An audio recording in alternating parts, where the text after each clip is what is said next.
The roof of the VAB, less than 5% of the NASA employees have ever been up there. It's just an incredible privilege to be able to stand up there on that roof, see the launch pad from that perspective, see, the entire Space Coast region from up there, because it's one of the largest buildings in the country. To be able to stand up on that roof and actually film a scene up there was a true privilege.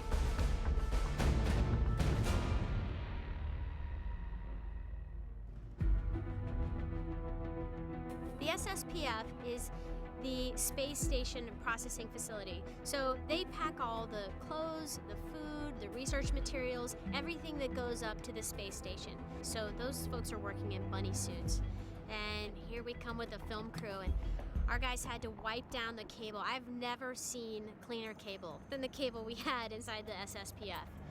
Because if you were to get some bacteria from some cable that we had laying in an alley in the city of Chicago, those people's lives are at stake, so they can't have any bacteria or anything go wrong up there.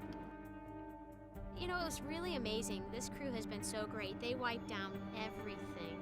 Not one complaint. I was very impressed and very proud of this film crew. Michael has a top-notch, world-class crew. He readily admits that. They're pros. There's a reason why Michael brings all these people back. A, they're the best in the world at what they do, and B, they have this crazy ability to put up with Michael Bay. This has to be all grips on hand with this thing. Yes, it is not to move under the tail. Do you understand me? Yes, sir. All right, am I very clear? Yeah. Good. He has to be General Patton. It's the only way to get these movies done is to have that mentality. I don't think you could be a sensitive, sweet guy and get all the cogs moving. You couldn't. Working with Michael is tough. Working with Michael Bay it's not a picnic. Working with Michael Bay is difficult because when you arrive to the set, as soon as my feet hit the cement, I'm off and running, and we don't stop till we wrap. He's not someone who's sort of interested in contemplating or reflecting or, let's just say, goofing around. This pace, I love it. Michael may not be the most punctual person on the planet. I'll say that much, okay? But when he does show up, he wants to go, go, go, go, go. So everybody has to strap it on and just run to catch up, because the man's amazing. He's got his own name on his tennis shoes, and he's all go, no quit until it's time to stop. Or I guess as Michael's tennis shoes says, boom! Bam! I can't see it, no, That's the commercial. That's the 19 commercial. Here we go. Ready? Ready, go one more time. Ready, Mike? 1, 2, 3. Boom! Bam!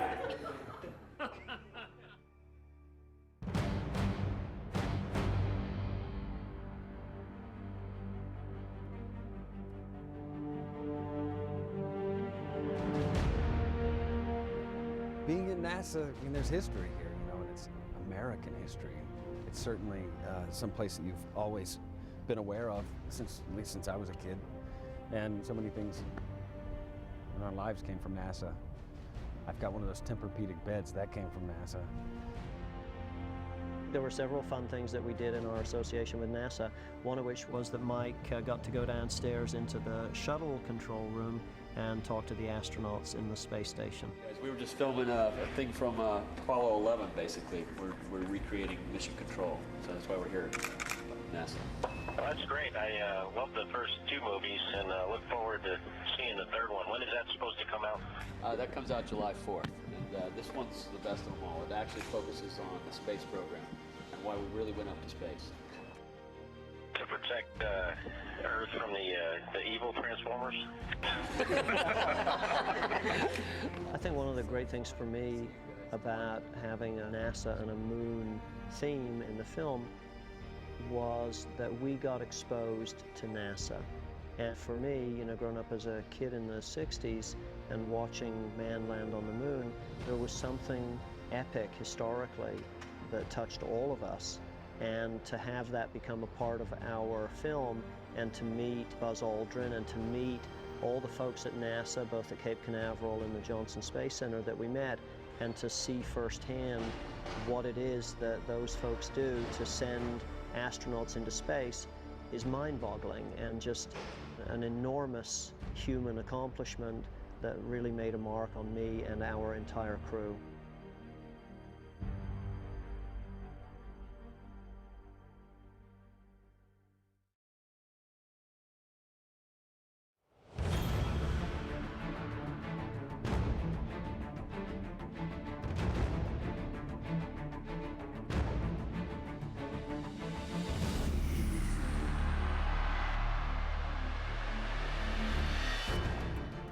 Once we got to Chicago, every day was big.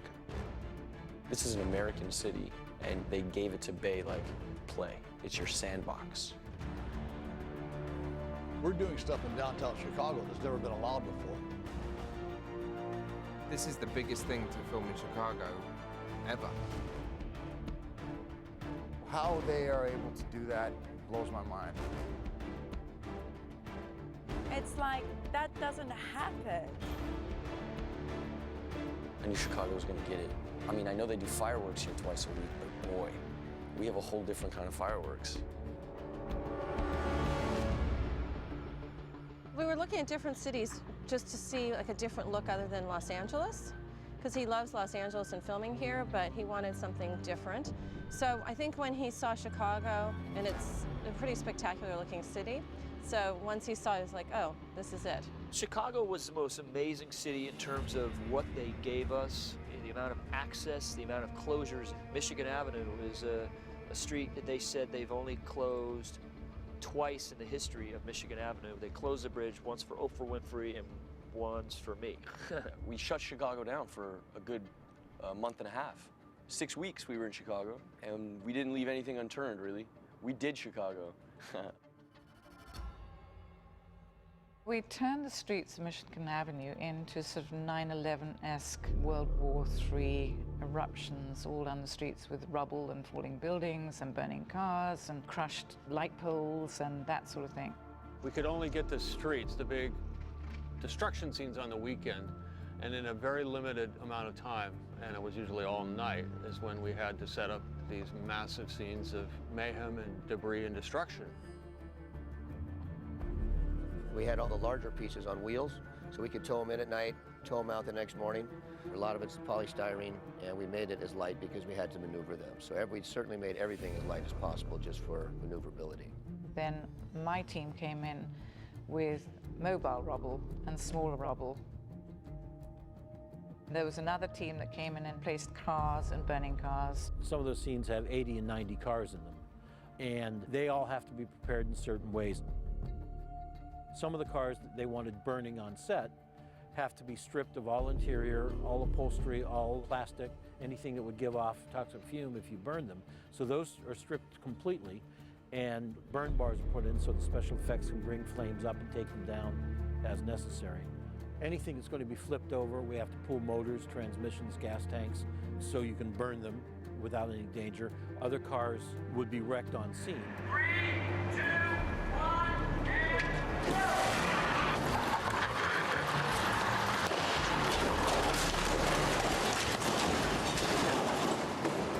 It was a massive, coordinated effort that, given the scope of what we were doing, it went surprisingly well. But then there was one night when it rained and rained and rained and rained, and we had 8 inches of rain. And I thought, we're never going to make 6 o'clock. But then the sun came out, and everyone thought nothing of it, but it was actually a horrendous night. It was horrible. The first weekend, we were dressing LaSalle, and we had 2 blocks to dress, which we started at 8 o'clock. And then we finished that at 6. The crew came in, and then we moved up 2 more blocks to do the next section in daylight. But Michael decided that he wanted a lot more than that, and in fact, I think at the end of the day, we dressed about 8 blocks. The question is never if Michael decides to change his mind, it's when he's going to change his mind, because it's going to happen. How about we do this? We're changing. How about those bombs go off? No, changing back. Changing back. Not changing. Michael would change things on the day. He would dream up other sets that we had to do in the afternoon. It's been difficult. There's beauty in the fact that everything is a bit malleable here. It's the way that Mike works. Like, you ask Mike how deeply he storyboards, it's not that heavy. He gets on set and sort of creates. Once he arrives at someplace, and because Michael's such a visualist, that when he sees it, then he sculpts how he wants to shoot it. I'd love to come up over this car. Give me something where Tyrese can step on this, he can jump over this, you know, boom. This is slippery here, so we gotta be careful here, all right, guys? And we should move this up a little bit, okay, guys? Not many directors have the confidence to not prepare the way Mike does. He's super prepared, but not in to a T way. Michael's always improvising.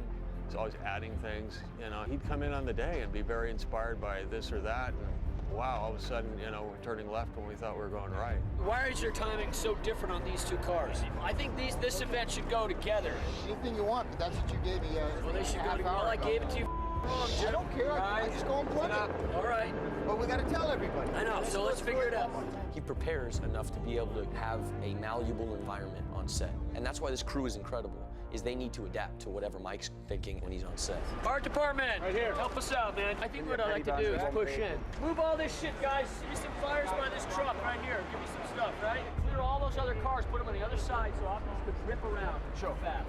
We just came up with a little motto, and our motto was ATT, ATT. That's all the toys all the time, because we never knew what we were going to shoot. I mean, we have technocranes here every day, regardless of if we're doing hand inserts or not, because Mike might want to do a hand insert through the roof of the building. You have to have an A, B, and a C plan, and be prepared that there might be a D plan that you don't know about. 3, 2, 1, go! Hit it again, and go! 3, 2,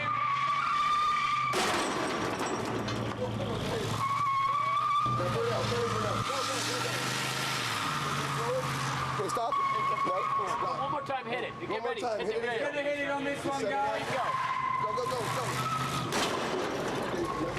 We cut. We've cut that. And this is the way the man works. See, and the reason his movies look the way they do is because he works that way. You just got to be able to swing with it or you're doomed. Art department, help us out here. Where's art department? Art department. I need people following me around when we're doing this shit, okay?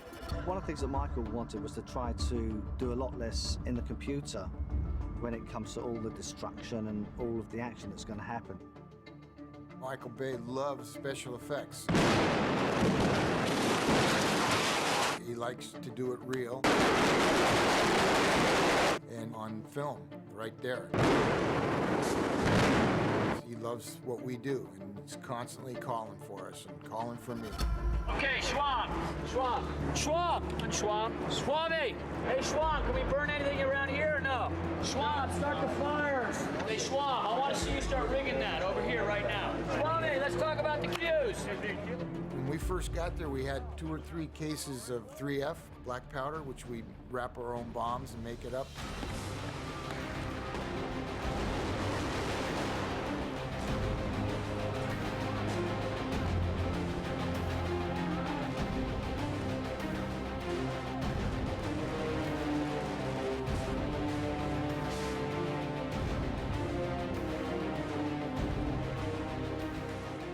Just kept ordering more and more. We had boxes of black powder. We went through so much powder on that movie, we were worried about running out again.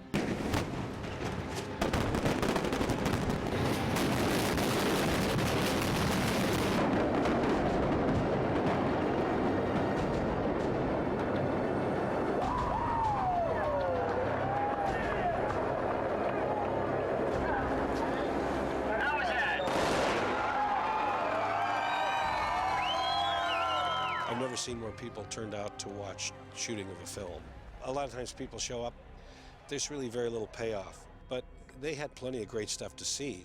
It was mobs and mobs of people. They estimated something like 25 or 30,000 people were around watching, not to mention all the people that were up in probably the buildings around watching that. I thought it would be a nightmare, but what we did, Gabriella, the publicist, took our actors in a golf cart blocks away to the fans, because it looked like Universal Studios there. Every day you would show up, it was like being a rock star. It was like a concert. The fact that the fans are out there while we're blowing up all of this stuff and doing all these big action scenes, it gives us energy. We got more cheers from those Chicago